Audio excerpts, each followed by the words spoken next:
Existe um cansaço que o sono não pode curar. Um tipo de esgotamento que não está nos músculos, mas na alma. É aquela sensação profunda de que a fé, que um dia foi fonte de vida e consolo, se transformou de alguma forma em um fardo pesado demais para carregar.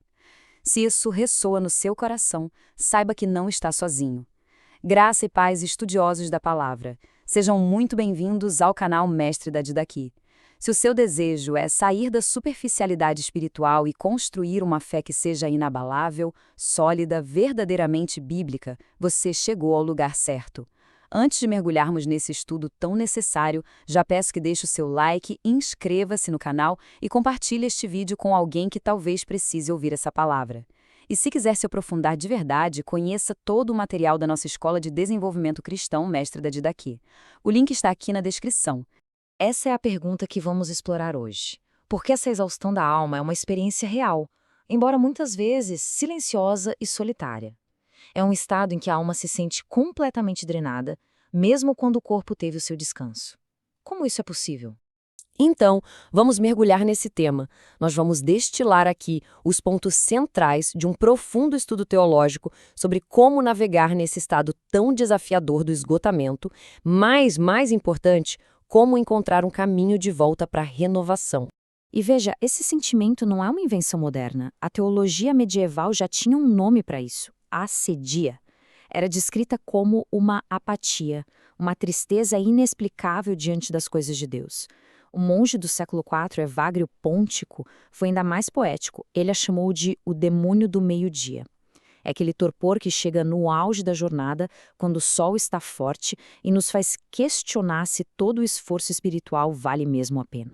Mas antes de buscar a cura, é preciso fazer o diagnóstico. O material que estamos analisando nos ajuda a identificar os sintomas. Quais são, afinal, os sinais de alerta de que a nossa alma pode estar se aproximando do limite?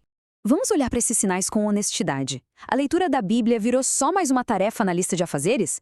A oração parece uma conversa com o teto, um monólogo mecânico e sem vida? O culto na igreja se tornou uma performance, algo para ser assistido e não vivenciado? E talvez os sinais mais sutis, aquela dúvida persistente sobre a realidade da própria fé e um certo ceticismo, quase uma irritação, quando vemos a vitalidade espiritual em outra pessoa. Reconhecer isso não é motivo de vergonha, é o primeiro e corajoso passo para a cura. Pois bem, se esses são os sintomas, quais são as raízes? Agora vamos passar da superfície para as profundezas. O estudo identifica 3 causas fundamentais por trás desse estado, e a primeira delas pode nos surpreender. A primeira grande causa é cair na armadilha da religiosidade sem relacionamento. É quando a nossa fé se transforma numa lista de obrigações, numa performance para Deus e para os outros. O foco muda da conexão autêntica para as práticas externas. E uma fé baseada em desempenho não sustenta a alma. Pelo contrário, ela drena a alma até a última gota. Além disso, o estudo aponta para outras 2 fontes venenosas. A primeira é a comparação espiritual. Na era digital, isso se tornou uma epidemia. Comparamos os nossos bastidores, nossa jornada real e com dificuldades, com o palco, com os melhores momentos da fé dos outros. E isso gera um sentimento esmagador de inadequação. A segunda, e talvez a mais difícil de admitir, são as feridas não resolvidas. Aquela raiva silenciosa, aquela decepção com Deus por uma tragédia, por uma oração que não foi respondida da forma que esperávamos. Esse sentimento, quando não é tratado, fermenta em silêncio e corrói a fé por dentro. E é aqui que chegamos a um ponto crucial, uma verdade libertadora, muito bem capturada nesta paráfrase do teólogo Walter Brueggemann. Deus não está interessado na nossa performance religiosa. Ele deseja a nossa presença honesta. Sim, mesmo que essa presença venha carregada de lágrimas, de dúvidas e até de raiva no coração. A Bíblia está cheia disso, especialmente nos salmos de lamento. Deus não teme a nossa honestidade, Ele a convida. Então, com o diagnóstico feito e as causas identificadas, o estudo propõe uma solução. Mas atenção, não é mais uma lista de tarefas para nos sobrecarregar, é o contrário.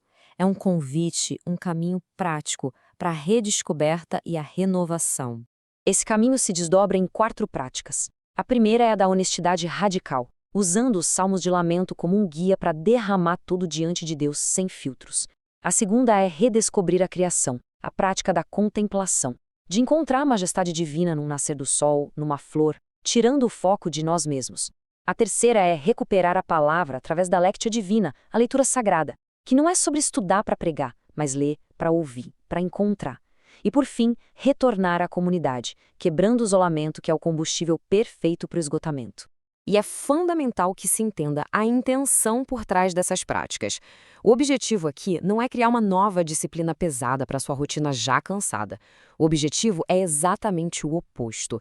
É remover o peso, é tirar as camadas de religiosidade e retornar à simplicidade de um relacionamento autêntico com Deus. E essa ideia de retorno e redescoberta nos leva à conclusão do estudo. Uma conclusão que nos oferece uma metáfora central, uma imagem de esperança poderosa para os nossos momentos mais frios e escuros.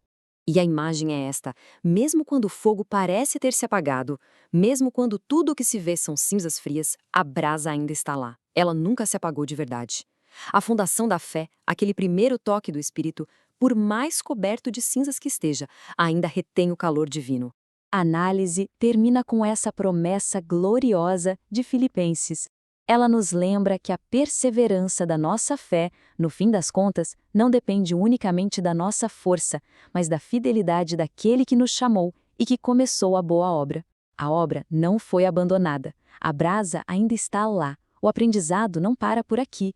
Para sair da superfície e se tornar um aluno oficial da nossa Escola de Desenvolvimento Cristão, com acesso a cursos e trilhas completas, acesse agora. O link está na descrição.